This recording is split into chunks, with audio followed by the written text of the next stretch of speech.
Hello students, आज हम लोग डिस्कस करेंगे कंसंट्रेशन ऑफ यूरिन। और यूरिन को कंसंट्रेट करने के लिए जो मैकेनिज्म होती है उसे हम लोग क्या बोलते हैं? Counter current mechanism. तो काउंटर करंट मैकेनिज्म क्या है, ये बात तो हम लोग अभी डिस्कस करेंगे। उससे पहले एक बात हम लोग डिस्कस करेंगे कि यूरिन जो है वो कंसंट्रेट होगा, यानी उसमें से वाटर जो है उसको और फर्दर रीएब्जॉर्ब किया जाएगा। तो वाटर हमेशा जो है ना वो ऑस्मोसिस के थ्रू रीएब्जॉर्ब किया जाता है। जैसे मान लीजिए कि एक एग्जाम्पल से हम लोग इसको समझेंगे। जैसे मान लीजिए कि ये दो वेसल्स हैं और बीच में क्या है, एक सेमी परमिएबल मेम्ब्रेन है, ठीक है। और इनमें जो है वो फ्लूइड भरा हुआ है, इसको ए मान लेते हैं और इसको बी। यह बीच में सेमी परमिएबल मेम्ब्रेन। मान लीजिए अगर इधर जो है ना वो प्योर वाटर है और इधर भी प्योर वाटर है, तो वाटर मॉलिक्यूल्स का मूवमेंट, इफेक्टिव मूवमेंट तो नहीं होगा, यानी जितने मॉलिक्यूल्स इधर मूव करेंगे उतने ही मॉलिक्यूल्स इधर भी मूव करेंगे, यानी किसी भी तरफ जो है वो इफेक्टिव मूवमेंट नहीं होगा। लेकिन अगर मान लीजिए इसमें हम लोग इस सॉल्यूशन ये जो चैम्बर है इसमें हम लोग सोडियम क्लोराइड या कोई भी और साल्ट इसमें ऐड कर देते हैं, तो अब तो ये प्योर वाटर नहीं रहा, अब ये क्या हो गया, सॉल्यूशन हो गया। तो अब ज़रा बताइए कि वाटर का मूवमेंट जो है ना वो किधर से किधर होगा। आप सभी बता सकते हैं कि वाटर का मूवमेंट जो है वो बी से ए की तरफ होगा। ए से बी की तरफ भी होगा, वो कम होगा। इफेक्टिव किधर होगा? बी से ए की तरफ, यानी वाटर मॉलिक्यूल जो हैं वो कंसंट्रेट सॉल्यूशन की तरफ जो है वो मूव करेंगे। ये ऑस्मोसिस है, ये आप जानते हैं। यही काम होगा जब यूरिन का कंसंट्रेशन होना होगा। जैसे अब इसको थोड़ा सा समझिए कि ये मेडुला वाला पार्ट है किडनी का, और इसमें से कलेक्टिंग डक्ट जो है वो गुजर रही है, ठीक। तो ये मेडुला हो गया। कलेक्टिंग डक्ट में जब फिल्ट्रेट आ जाता है तो उसे क्या बोलते हैं? यूरिन बोल देते हैं, ठीक है। और मेडुला का जो ये हिस्सा है, यानी कलेक्टिंग डक्ट के अलावा बाकी जो टिश्यू है उसमें सेल्स होंगी इस तरह से, तमाम सेल्स जो है वो इसमें मौजूद हैं। इसी तरह से इस तरफ भी। और इन सेल्स के बीच बीच में जो गैप होता है, या किसी भी टिश्यू में जो सेल्स होती हैं उनके बीच बीच में जो गैप होता है उसे हम लोग क्या बोलते हैं? आप सभी को पता है, क्या बोलते हैं? इंटरस्टिशियल स्पेस, ठीक। और इसमें जो फ्लूइड भरा होगा उसको क्या बोलते हैं? इंटरस्टिशियल फ्लूइड या टिश्यू फ्लूइड भी कह सकते हैं, ठीक है। ये बात तो सभी को क्लियर है। तो चूंकि ये मेडुला का पार्ट है तो इसमें जो फ्लूइड है उसको हम लोग क्या बोल देते हैं? मेडुलरी इंटरस्टिशियल फ्लूइड, ठीक है। चूंकि ये मेडुला का पार्ट है इस वजह से यहां पर जो टिश्यू फ्लूइड है उसको क्या बोल देते हैं?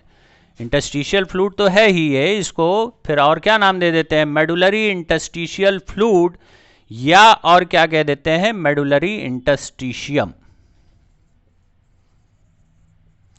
मेडुलरी इंटरस्टिशियम या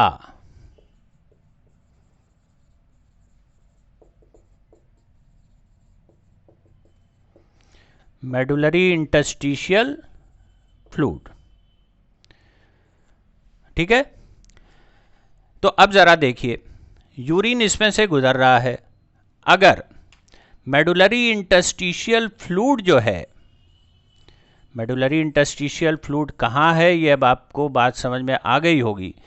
मेडुलरी इंटरस्टिशियल फ्लूइड की ऑस्मोलैरिटी अगर ज़्यादा हो, यानी वो ज़्यादा कंसंट्रेट हो, तो ऑस्मोसिस के थ्रू, देखिए कलेक्टिंग डक्ट जो है उसकी वॉल किससे बनी है? Simple cuboidal epithelium. तो सिंपल क्यूबॉइडल इपिथीलियम जो है ना वो किसकी तरह से काम करेगा? वाटर के लिए अगर देखा जाए तो कोई भी सेल जो होती है वो सेमी परमिएबल मेम्ब्रेन की तरह से काम करती है, यानी सेल की प्लाज्मा मेम्ब्रेन। तो ये कलेक्टिंग डक्ट की जो वॉल है वो सेमी परमिएबल मेम्ब्रेन की तरह से काम करेगी वाटर के लिए। और मेडुलरी इंटरस्टिशियल फ्लूइड जो है अगर उसकी ऑस्मोलैरिटी ज़्यादा हो तो क्या होगा? वाटर मॉलिक्यूल्स जो हैं वो बाहर की तरफ खिंच जाएंगे ऑस्मोसिस के थ्रू, और इधर से निकलने वाला यूरिन कैसा हो जाएगा? कंसंट्रेट हो जाएगा। किसकी वजह से? क्योंकि वाटर मॉलिक्यूल जो है वो कलेक्टिंग डक्ट से जब यूरिन गुजरा तो कलेक्टिंग डक्ट के चारों तरफ जो मेडुलरी इंटरस्टिशियल फ्लूइड है या मेडुलरी इंटरस्टिशियम है उसकी ऑस्मोलैरिटी ज़्यादा है, तो ऑस्मोसिस के थ्रू वाटर मॉलिक्यूल्स क्या हुए? बाहर खिंच गए। अब आ जाइए हम लोग देखेंगे कि काउंटर करंट मैकेनिज्म इसको कहा क्यों गया। इसको समझने के लिए हम लोगों को थोड़ा सा ये जानना पड़ेगा कि हमारी किडनीज में दो तरह के नेफ्रॉन्स होते हैं, एक तो कॉर्टिकल नेफ्रॉन, दूसरा जक्स्टा मेडुलरी नेफ्रॉन। इनके बारे में डिटेल किसी और वीडियो में हम लोग डिस्कस करेंगे। तो कॉर्टिकल नेफ्रॉन जो होते हैं ना उनका नंबर ज़्यादा होता है किडनी में। इसके अलावा उनका जो लूप ऑफ हेनले है वो छोटा होता है, जबकि जक्स्टा मेडुलरी नेफ्रॉन्स की संख्या तो कम होती है, नंबर कम होता है, सिर्फ ये 20 to 30% होते हैं, लेकिन इनका लूप ऑफ हेनले जो है ना वो काफ़ी लंबा होता है। इसके अलावा जो पेरीट्यूबुलर कैपिलरी नेटवर्क है वो जक्स्टा मेडुलरी नेफ्रॉन में क्या बनाता है? वासा रेक्टा, जबकि कॉर्टिकल नेफ्रॉन में वासा रेक्टा नहीं बनता। तो यहाँ पर वो डायग्राम मैं बनाऊंगा जिससे हम लोग काउंटर करंट मैकेनिज्म को आसानी से बेहतर तरीके से समझ सकेंगे। एनसीईआरटी में जो डायग्राम है उससे बाद में फिर हम लोग कंपेयर कर लेंगे, इससे आपको काउंटर करंट मैकेनिज्म को समझने में ज़्यादा आसानी होगी। ठीक है, ये हो गया हमारी किडनी का कॉर्टेक्स और ये हो गया मेडुला। बीच से हम लोग गुजार देते हैं क्या? ये कलेक्टिंग डक्ट, ये हो गई कलेक्टिंग डक्ट, ये हो गया डीसीटी, और ये लूप ऑफ हेनले हम लोग बना रहे हैं किस नेफ्रॉन का? बहुत लंबा है, तो किसका होगा ये? जक्स्टा मेडुलरी नेफ्रॉन का। ठीक है, ये हो गया लूप ऑफ हेनले, और ये हो गया हमारा पीसीटी, और इधर आ जाएगा क्या? ये बाउमैन्स कैप्सूल। ठीक है, अब ज़रा देखिए, अभी जो है ना वासा रेक्टा मैं नहीं बना रहा हूँ, उसको पहले आप लूप ऑफ हेनले को समझिए। ये हो गया बाउमैन्स कैप्सूल, ये पीसीटी, ये लूप ऑफ हेनले खूब लंबा सा। और जक्स्टा मेडुलरी नेफ्रॉन क्यों कहते हैं इसको समझ लीजिए। जक्स्टा का मतलब होता है जंक्शन, जक्स्टा मीन्स जंक्शन। तो ये नेफ्रॉन जो है ना इसका ग्लोमेरुलस और बाउमैन्स कैप्सूल, यानी दोनों को एक साथ बोले तो क्या बोलेंगे? Renal corpuscle. ये कहाँ पर मौजूद है? कॉर्टेक्स और मेडुला के जंक्शन पे। इस वजह से इस नेफ्रॉन को हम लोग क्या बोलते थे? Juxta medullary nephron. अब ये हो गया बाउमैन्स कैप्सूल, ये हो गया descending limb of loop of Henley, तो इसमें फिल्ट्रेट तो नीचे आएगा। और ये है असेंडिंग लिम्ब, यहाँ से लेकर के यहाँ तक इधर ascending limb, ascending limb of loop of Henley, तो इसमें फिल्ट्रेट जा रहा है ऊपर की तरफ। तो अब ज़रा देखिए, इसमें जो फिल्ट्रेट आ रहा है उसका डायरेक्शन ये है नीचे की तरफ, यानी करंट फ्लो, और इसमें क्या है? अपोजिट डायरेक्शन में। तो अपोजिट डायरेक्शन में फ्लो है तो क्या बोल देंगे, काउंटर करंट। ठीक है, तो एक काउंटर करंट ये बन गया। डिसेंडिंग लिम्ब में फिल्ट्रेट एक डायरेक्शन में जा रहा है तो असेंडिंग लिम्ब में उसके जस्ट अपोजिट डायरेक्शन में जा रहा है, तो एक काउंटर करंट तो ये बन गया। अब दूसरी बात ज़रा देखिए, यह है एफरेंट आर्टेरियोल, उसके बाद ये बना यहाँ पर ग्लोमेरुलस, और ये इफरेंट आर्टेरियोल, ये एफरेंट और ये इफरेंट। इफरेंट आर्टेरियोल जो है वो फिर से कैपिलरीज में बढ़ती है और बनाती है क्या, peri tubular capillary network. Peri का मतलब चारों तरफ, कैपिलरी आप जान ही रहे हैं। ठीक है, पेरी ट्यूबुलर, ट्यूबुलर मतलब PCT, loop of Henley, DCT, collecting duct, ये सारे ट्यूब्यूल्स। पेरी ट्यूबुलर का मतलब ट्यूब्यूल्स के चारों तरफ कैपिलरी नेटवर्क, यानी कैपिलरी नेटवर्क का जो ये कैपिलरी नेटवर्क है वो किसके चारों तरफ मौजूद है, वो ट्यूबुलर सिस्टम के चारों तरफ मौजूद है, इसीलिए क्या बोलेंगे, पेरी ट्यूबुलर कैपिलरी नेटवर्क। तो पेरी ट्यूबुलर कैपिलरी नेटवर्क जो है ना वो कॉर्टिकल नेफ्रॉन्स में भी बनता है और जक्स्टा मेडुलरी नेफ्रॉन में भी बनता है। लेकिन जक्स्टा मेडुलरी नेफ्रॉन की जब हम बात करते हैं तो पेरी ट्यूबुलर कैपिलरी नेटवर्क वासा रेक्टा बनाता है। देखिए वासा रेक्टा, इसकी मीनिंग आप समझ लेंगे। वास का मतलब होता है वेसल, वास का प्लूरल वासा यानी वेसल्स, रेक्टस का मतलब होता है स्ट्रेट, सीधा। ठीक है, तो यहां रेक्टस से मतलब पैरेलल से है। अब कैसे पैरेलल, इसको जरा समझिएगा। ये इफरेंट आर्टेरियोल है, ये efferent arteriole loop of Henley के पैरेलल, इसको देख सकते हैं, ये पैरेलल जो है वो इनर मेडुला तक पहुंचता है। ये अब जरा देखेंगे, ये पेरी ट्यूबुलर कैपिलरी नेटवर्क जो बना, ट्यूब्यूल्स के चारों तरफ कैपिलरी का नेटवर्क, मैंने बहुत सिंपल करके बनाया है, इसको आपस में मिला देंगे तो नेटवर्क बन जाएगा। ठीक है, तो ये जो है वो लूप ऑफ हेनले के पैरेलल इनर मेडुला तक जाता है, इसी वजह से इसको क्या कहा गया, peri tubular capillary network. Peri tubular capillary network तो कॉर्टिकल नेफ्रॉन में भी बनेगा, लेकिन इसी को वासा रेक्टा क्यों बोलेंगे, वासा रेक्टा। ये ब्लड वेसल्स हैं यानी ब्लड कैपिलरीज हैं जो कि पैरेलल जा रही हैं, किसके, लूप ऑफ हेनले के पैरेलल। कहां तक जा रही हैं, इनर मेडुला तक। ये मेडुला वाला हिस्सा है, इसको हम लोग दो हिस्सों में चाहें तो ऐसे बांट सकते हैं। ये बाहर की तरफ वाला हो गया आउटर मेडुला, और ये भीतर वाला हो गया इनर मेडुला। ठीक है, अब जरा दूसरा काउंटर करंट समझिए। एक काउंटर करंट कौन सा हुआ, descending limb of loop of Henley में फिल्ट्रेट नीचे की तरफ आ रहा है, असेंडिंग लिम्ब में ऊपर की तरफ जा रहा है, तो एक करंट और दूसरा अपोजिट करंट यानी एक काउंटर करंट बन गया। दूसरा काउंटर करंट देखेंगे, ये जो वासा रेक्टा की डिसेंडिंग लिम्ब है, यानी ये इसमें ब्लड कहां जा रहा है, नीचे की तरफ जा रहा है, और ये घूम करके इसमें ब्लड ऊपर की तरफ जा रहा है।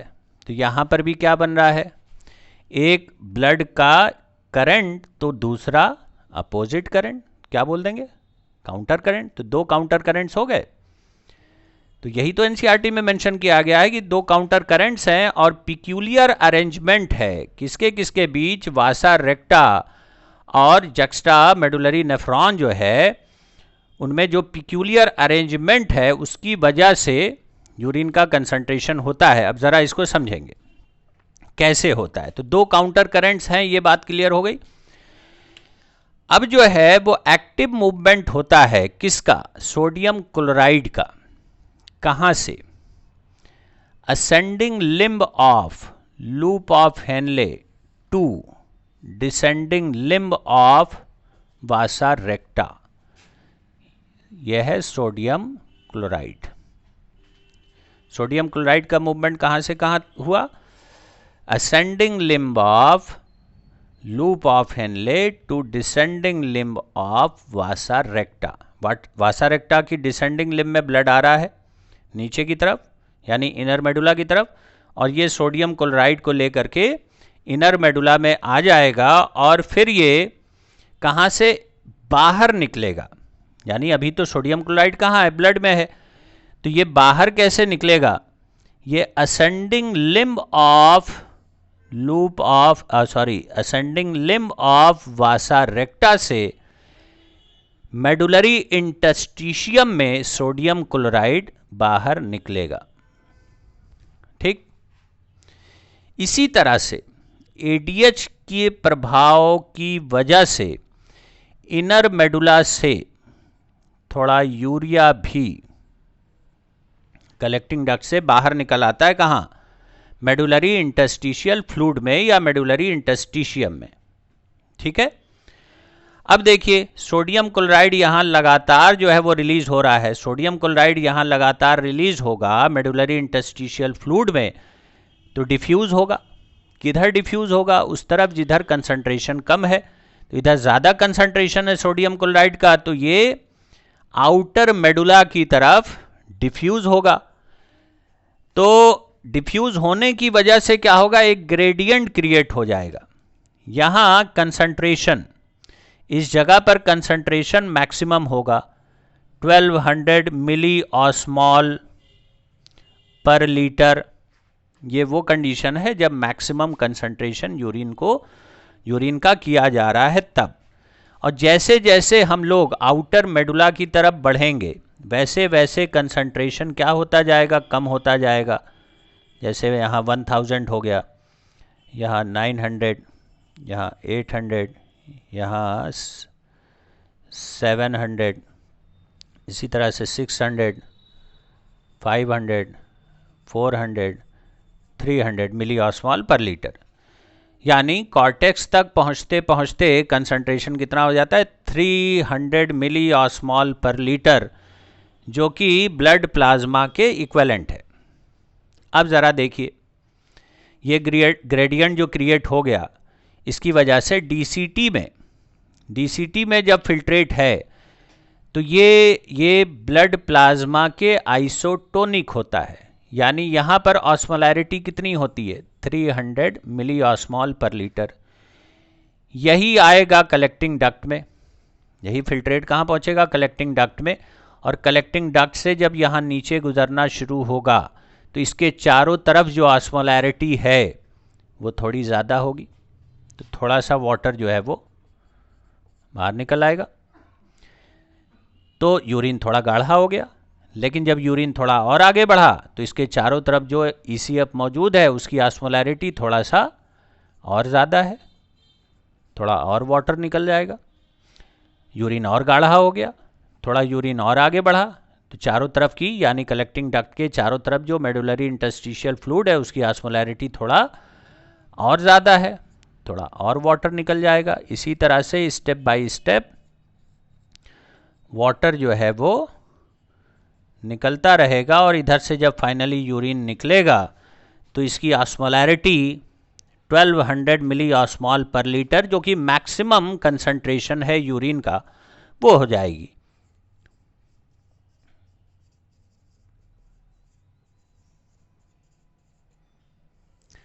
यहाँ से कंसंट्रेटेड यूरिन, यानी ह्यूमन जो है ना वो मैक्सिमम 1200 मिली ऑस्मॉल पर लीटर इतना कंसंट्रेट यूरिन कर सकता है। तो अगर हम कंपेयर करें ब्लड प्लाज्मा से, तो ब्लड प्लाज्मा की ऑस्मोलैरिटी होती है 300 मिली ऑस्मॉल पर लीटर, और मैक्सिमम कंसंट्रेशन जब हो गया तो कितनी हो जाती है यूरिन की ऑस्मोलैरिटी, 1200 मिली ऑस्मॉल पर लीटर। यानी ह्यूमन जो है वो अपने ब्लड प्लाज्मा के कंपैरिजन में 4 गुना यूरिन को कंसंट्रेट कर सकता है। ठीक है, तो मेरा ख्याल है कि इस डायग्राम से ज़्यादा बेहतर आपको काउंटर करंट मैकेनिज्म समझ में आया होगा। अब इसको हम लोग कंपेयर कर लेते हैं जो एनसीईआरटी में आपके डायग्राम दिया गया है, उसको भी देखना ज़रूरी है।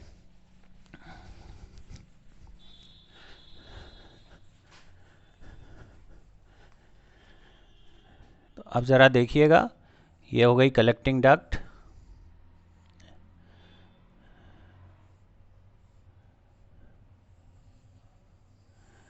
देखिए ये हो गया लूप ऑफ हेनले,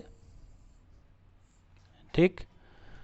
और इसी के साथ आपके बनाया गया है ये वासा रेक्टा, ठीक है। यहाँ मैं बाउमन्स कैप्सूल नहीं बना रहा हूँ, तो इसके ऊपर बाउमन्स कैप्सूल होगा, पीसीटी होगा। तो ये हो गई descending limb loop of Henley की, ये हो गई असेंडिंग लिम, ये है आपका कलेक्टिंग डक्ट, ठीक है। और इसको जो है ना, इस डायग्राम में ये जो वासा रेक्टा की दो लिम्स हैं, इसको उठा करके इसके ऊपर सुपर इम्पोज कर दीजिए, तो वो जो पहले डायग्राम बनाया था वही हो जाएगा। तो इसके ऊपर अगर रखेंगे तो ये वाली जो लिम्ब है ना, वो डिसेंडिंग लिम्ब हो जाएगी किसकी, वासा रेक्टा की, और ये हो जाएगी वासा रेक्टा की असेंडिंग लिम्ब। अब जो सोडियम क्लोराइड का मूवमेंट है वो ascending limb of loop of Henley से कहाँ को है, डिसेंडिंग लिम्ब ऑफ वासा रेक्टा, और ये सोडियम क्लोराइड नीचे की तरफ आएगा इनर मेडुला की तरफ, और फिर बाहर कहाँ से निकलेगा, असेंडिंग लिम्ब ऑफ वासा रेक्टा। यानी कुल मिलाकर के अरेंजमेंट कुछ इस तरह का होता है। इसको इसके ऊपर सुपर इम्पोज कर दीजिए और कलेक्टिंग डक्ट को बीच से गुजार दीजिए, तो सोडियम क्लोराइड जो है ना, उसको यहाँ पर रिलीज किया जा रहा है इस जगह पे। यानी यहाँ मैक्सिमम ऑस्मोलैरिटी कितनी हो जाएगी, 1200 मिली ऑस्मोल पर लीटर। और यहाँ पर इसको डिवाइड कर देते हैं, ये इधर हो गया कॉर्टेक्स, ये हो गया मेडुला। यहाँ जंक्शन पे ही आप कॉर्टेक्स में कह सकते हैं 300 मिली ऑस्मोल पर लीटर।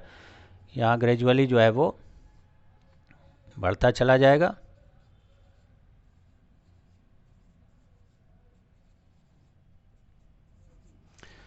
ये ग्रेडियंट क्रिएट हो गया। अब जब फिल्ट्रेट इससे गुजरेगा, यानी यूरिन जब इससे गुजरेगा, तो इसके अलावा एक चीज़ और कि जो कलेक्टिंग डक्ट है इनर मेडुला की, वो यूरिया के लिए थोड़ा परमिएबल हो जाती है ज़्यादा, किसकी वजह से, एडीएच की वजह से। तो यूरिया भी निकल आएगा, तो सोडियम क्लोराइड और यूरिया मिल करके ये ग्रेडियंट जो है ना वो क्रिएट करते हैं। और हर स्टेप पर अब देखिए ऑस्मोलैरिटी चूँकि ग्रेजुअली बढ़ती जा रही है मेडुलरी इंटरस्टिशियल फ्लूइड की, तो थोड़ा थोड़ा वाटर मॉलिक्यूल जो है वो निकलता रहेगा, और मैक्सिमम यहाँ पर कंसंट्रेटेड यूरिन जो है वो यहाँ पर बन जाएगा। बाकी जो आपको एनसीईआरटी में दिखाया गया है ग्रेडियंट और जगहों पर, उससे ज़्यादा लेना देना नहीं है। जो कलेक्टिंग डक्ट के चारों तरफ जो ऑस्मोलैरिटी का एक ग्रेडियंट क्रिएट होता है, वही जो है ना मेन है, क्योंकि ऑस्मोसिस के थ्रू जो वाटर मॉलिक्यूल्स का रीएब्जॉर्प्शन होगा वो कलेक्टिंग डक्ट से होगा, और यूरिन को इस तरह से कंसंट्रेट किया जा सकता है। Thank you.